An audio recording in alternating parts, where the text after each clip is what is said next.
Guts and Black Powder, London and Westminster explained, mate. We're finally here.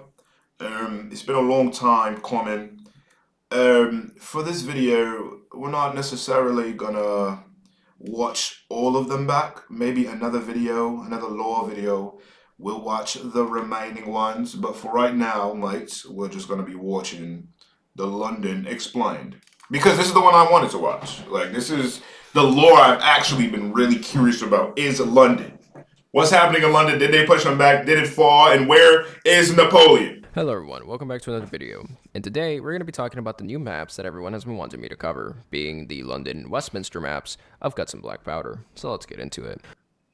The past is gone. Let it die. For the first map, we have it taking place in the London Borough, which is in, well, London. We spawn in the upper balconies of the St. Paul's Cathedral overlooking the city. The text appears, "The city is doomed, you must escape." When overlooking the city, we can see that many bridges and connections directly to London have long been destroyed, with our I didn't even notice that. exit now being to attempt to go to Westminster and find the King's Horse Guards. Making our way through the rooftop of St. Paul's Cathedral, we see that it's burning and in a collapsing state. Once we go through the rest of St. Paul's Cathedral, we fight off a horde of undead zombie soldiers that seem to have where half the team in falls St. Paul's off. Cathedral. We actually get outside and we're able to find an abandoned makeshift hospital that the soldiers were using during their occupation and defense of the St. Paul's Cathedral. Going a bit beyond that and out into the street, find out that we're in one of the many defensive perimeters set by the military to contain the horde. However, we now wish to enter the Ludgate block on our way to go to Westminster. The task to open it is pretty simple. We just have to move the bodies blocking the door. Going forward, past the gate, we enter the Mills & Co. bookstore, where we have to stack boxes to go up. We go through the skylight and enter an abandoned building, which has a note addressing Bubbles. My thing is, like, who knows this route, bro? The route they taking is so intricate. And also an American flag. Yeah, this place is Bubbles' old home, but he's not here, having moved back to America, which is actually seen in the shop and in one of his dialogue options. It's a cool Oh.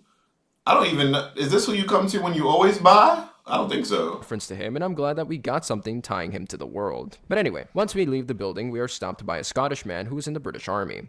He tells us that there are some riflemen up ahead, firing on anyone who goes forward, likely firing on any deserters from the previous defensive blocks that we have gone through. He goes out calling out to Jimmy, who notably has already been long dead. He runs up in an attempt to try and get Jimmy, but is shot as he attempts to get there. We are tasked to get to the steeple, with the riflemen admittedly being pretty difficult to dodge if you're out in the open. And in some footage I got, you can actually see some of the guys I was with getting eliminated because of them. Once you're closer to the steeple where they are, you're tasked with moving the wagon nearby to provide cover, and have to lock the gates to the steeple and alert a horde. This will have them overrun, and you can hear them struggle with it, with them eventually passing on, as no more shots ring afterwards. It's also here where we see what happens to people who have deserted. I don't think I've ever taken that spot. Which I believe has also been noted to be like that route. I've never climbed this way. Do you have to do that? Oh, no, I have. I'm tripping. Passing on, as no more shots ring afterwards. It's also here where we see what happens to people who have deserted, as there is a British soldier, which I betray my king and my country, noted to be an officer, that hangs dead from one of the pikes near the entrance, with a sign that reads, "I betrayed my king and country for my pathetic life." Once we eliminate the riflemen, we have to continue walking through the streets, eventually making our way to the Britannia Herald, which I believe has been a source for a lot of the information we find in newspapers in previous campaign maps. However, here, they've been overrun, sadly, with many shamblers and undead roaming the Herald, blocking the way forward. Once we clear them out, we make our way to an abandoned courthouse, which is burning and partially destroyed. It's so big and void of life that honestly it does cement the feeling of how doomed and empty the city is. Making our way through the hole in the wall that just happens to be there, we make our way through some destroyed buildings, wherein we finally reach the Greenway Beaten Inn. This is a place that has been mentioned in papers around the map, which one of the bigger parts was that it was mentioned that there was going to be a fight taking place on September 21st. Sadly, There is no fight, but there is an undead wrestler, still waiting for an opponent that will never show up. Through another hole in the wall, we make it into a toy shop. I would have never known Find that. a key in all the cabinets to progress. Once we find it, we open the gate and progress to the sewers and onto the vat house. Outside, we see dead soldiers who are references to Guts and Black Powder YouTubers, and a board reading "Plunderers to be shot." Inside, a lone engineer explains his unit was ordered by the king to burn the city to stop the infection, but the noise drew a horde, wiping them out. He begs us to save what's left of Westminster, and tasks us with destroying the vats and, in essence, burning the city down, finishing what his unit had started. We destroy the vats, flooding the building, with the liquid bursting through the doors, washing us away as the screen fades to black. Once that happens, we unlock the next segment of the campaign, being Westminster. So London's It's cooked. a wasteland of failures past, and yet you must ride out into it, unafraid. We pick up immediately where we left off, with us being in front of the vat house, now burning and completely destroyed. We have to continue our walk through the city, as we still have yet to make it to the King's Horse Guards. We make our way through small shops and into St. Gilles Street, wherein we find a barricade we have to destroy it in order to progress. Walking through the alleyways and into a courtyard of a blacksmithing shop, we reach the rooftops and need to use a crane to hook a latch onto a wooden platform on the bottom in an abandoned street to progress. Crossing the platform, we make it to a building with a rotunda, and in there we see a hallway that seems to have been where people were hiding from the blight. However, all have since passed and become infected. Through this little hallway, we're able to make our way through several other buildings in order to get to the British Museum, which in there we pass through several exhibitions. And then what seems to be a French soldier exhibition. We're in a zombie clad in metal plating and wielding a hammer. I've never seen anybody cheese this level like that. What in the world? See, I feel like whenever I find this guy, he's always aggroed on me. In a zombie clad in metal plating and wielding a halberd attacks, carrying the key we need to progress. Outside, a wooden gate is manned by a bell-ringing operator above, who promises to open it after sending out a warning. While we wait, Like Breaking waves of Bad. undead attack. Once through, we witness a regiment being slaughtered, with a soldier up ahead retreating into the horse guards' forecourt. The undead swarm the area, forcing us to move a carriage and climb a ladder into an open office window. Inside the office that we walk through, we find Arthur Wellesley, the first Duke of Wellington himself. He was a famed British officer, and in our world, he led the 33rd Regiment of Foot. I didn't even He was know that. also a statesman, and was one of the more instrumental figures in defeating Napoleon at Waterloo. Here, though, Ew. he's a dead man walking, reading a newspaper with a nearby letter addressed to Bubbles. Wellesley tells us our only escape is through Westminster Bridge, but we must reach it by midnight before it's destroyed. He gives us his pocket watch to track the time and insists he's staying behind, saying that they didn't forgive him for Belgium and won't forgive him for London. He tasks us with taking the king's colors, a flag, and what's left of the royal wagon train to safety. As we leave, he watches from his window. There is some additional dialogue Yo, what happens if you escape with the flag? him if you choose to stay with him, wherein he monologues that the nation's commanders have zero idea what they're doing, as the reorganization efforts seem aimless, and criticizes the people at the top, saying that they'll be rewarded and protected in their estates rather than fight, or like him, will be forced to take the blame and die, of which the undead do end up actually breaking into the room wherein he presumably dies fighting. The caravan sets out smoothly until a wheel breaks, forcing us to repair it. Nearby, we find an abandoned wagon, evidence others tried and failed to escape. But we salvage an intact wheel to continue from that wagon. From our little accident, we have Their to failure cut the fuels wheel our and get it success. all fixed, and the wagon continues until we reach a point where we have to move a carriage out of the way so that the horses can continue. From there, at the gate near the bridge, 2 cannons stand nearby ready to blast it open. Once we fire them, a frantic run begins, sprinting across the bridge under a strict timer while fending off hordes of undead. If we're fast enough and the bridge hasn't been blown yet, soldiers atop the walls of the makeshift barracks actually open fire to cover us. Those inside cheer as we make it through, survivors of the fall of London, living to fight another day. I never even, bro. I ain't gonna lie. I didn't even know that. Like at the end, I didn't know you were timed at all. With the general overview of the maps, we'll get into the lore and what will come next for the future of the nations we've seen in Guts and Black Powder. Alright, so honestly to start off, I want to just talk about the environmental storytelling of the world of London and Westminster. I think the developers did a really good job in making London feel lived in and also just kind of feel utterly hopeless when going through the streets. We'll get into the newspaper and lore a little bit later, but seeing how we start in St. Paul's Cathedral, which was listed as a place of refuge for the sick and elderly, is actually kind of sad when you think about it. Seeing how many soldiers were actually stationed to protect these people, and yet as the city fell, so too did their defenses, with whoever remained of the soldiers escaping through. I'm not gonna lie, I thought like churches, I thought they were invincible from all of this. Don't the priest? Nah, the priest can't help people. The roof of the cathedral. Through the streets, we also see soldiers who remain unconverted, with them likely having been neutralized by other soldiers or somebody who just had a grudge against them, which we'll get into why that could have happened. But the fact remains that the soldiers that have passed and that we see were not all dead because of the Blight, but also because of unrest by their own ranks, with some units likely rebelling or deserting as the Blight overran their defenses, with many of them being gunned down, like what we see with the steeple incident, by those behind them, as they saw retreat as something cowardly and unnecessary, but also quite justified, as many of the blocks that they were trying to patrol and protect quickly became overrun. Well, that's more London and Westminster. It's a more tragic story, as this is the map where you see many of the people who are alive, with many of them dying out later, especially the horses, guards, defenders, who you actively watch die and are unable to actually save. There's a bit more that I covered in the past few minutes, but if you want more information on the environmental world building, I honestly recommend Co-Hamster's videos going into them, because it really does show how much the developers put into these maps and showcasing the just collapse of order in London, showcasing what happens to soldiers and just regular civilians there. But with the world building, so too came documents, so let's talk about them.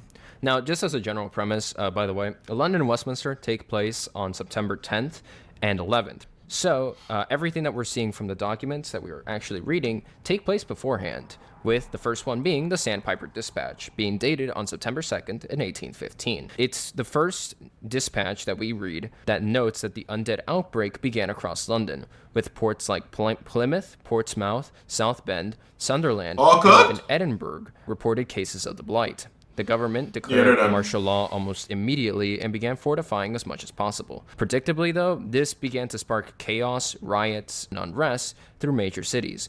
A government notice reads, "By order of the King, London is deemed to be in danger, as citizens of the United Kingdom are expected to act accordingly and with exceeding cooperation with military authorities.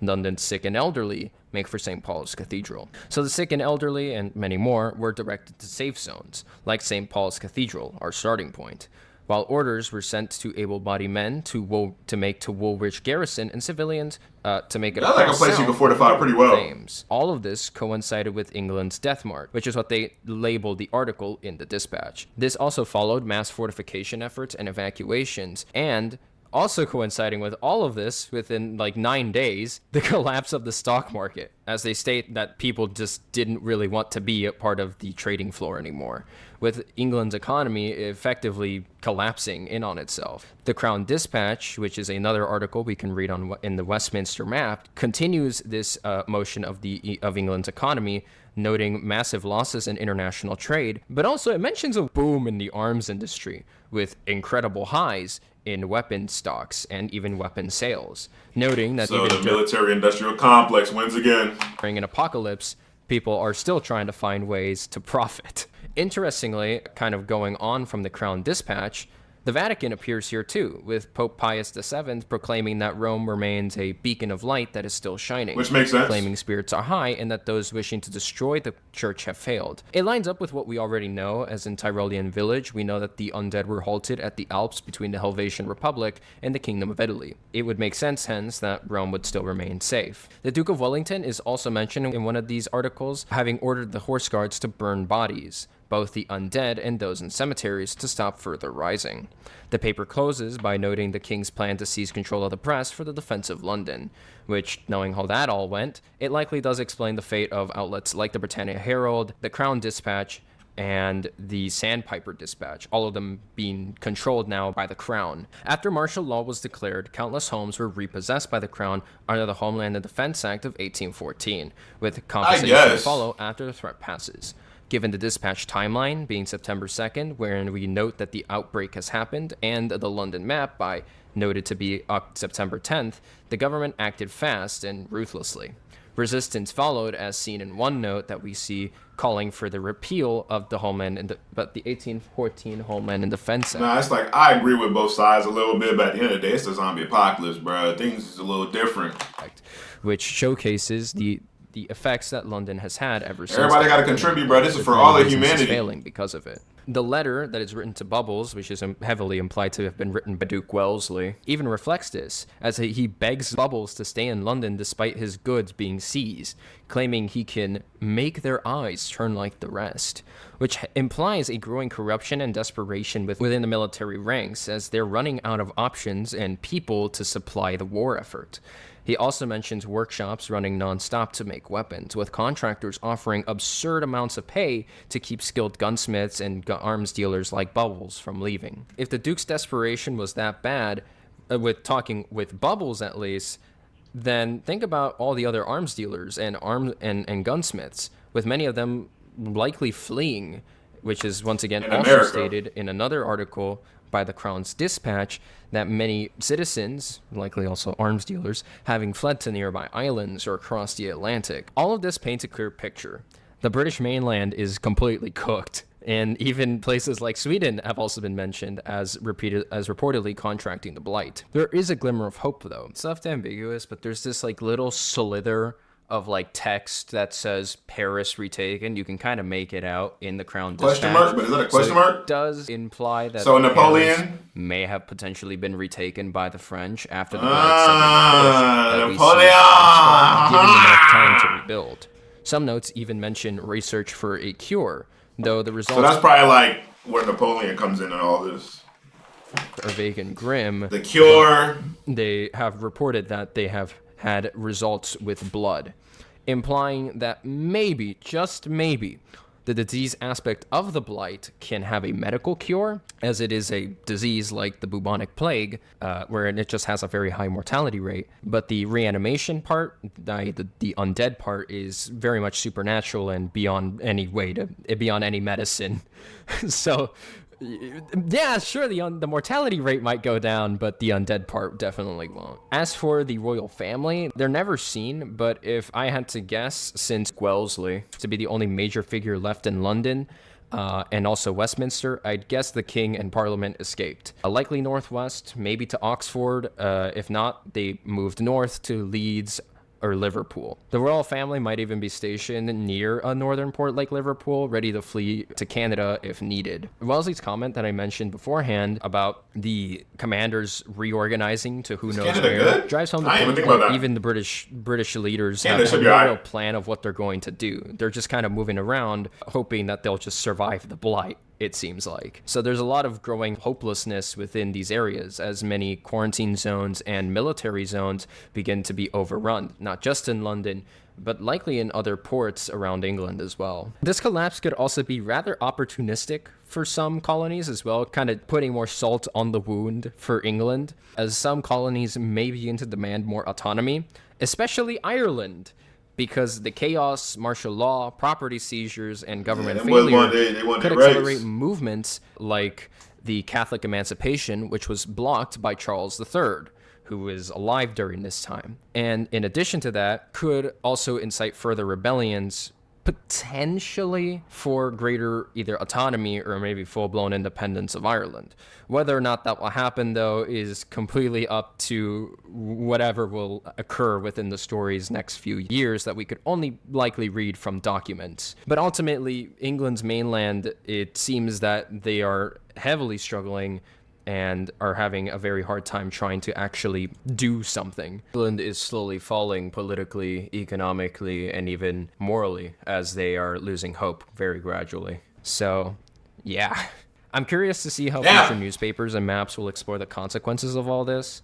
But honestly, that is all for today. I'm not gonna lie, bro. Yeah, we got our answer. London is cooked. Y'all let me know y'all thoughts down below in the comment section. And thank you guys so much for watching. That's crazy. I didn't think London was that bad. I mean, I knew it was bad, but jeez.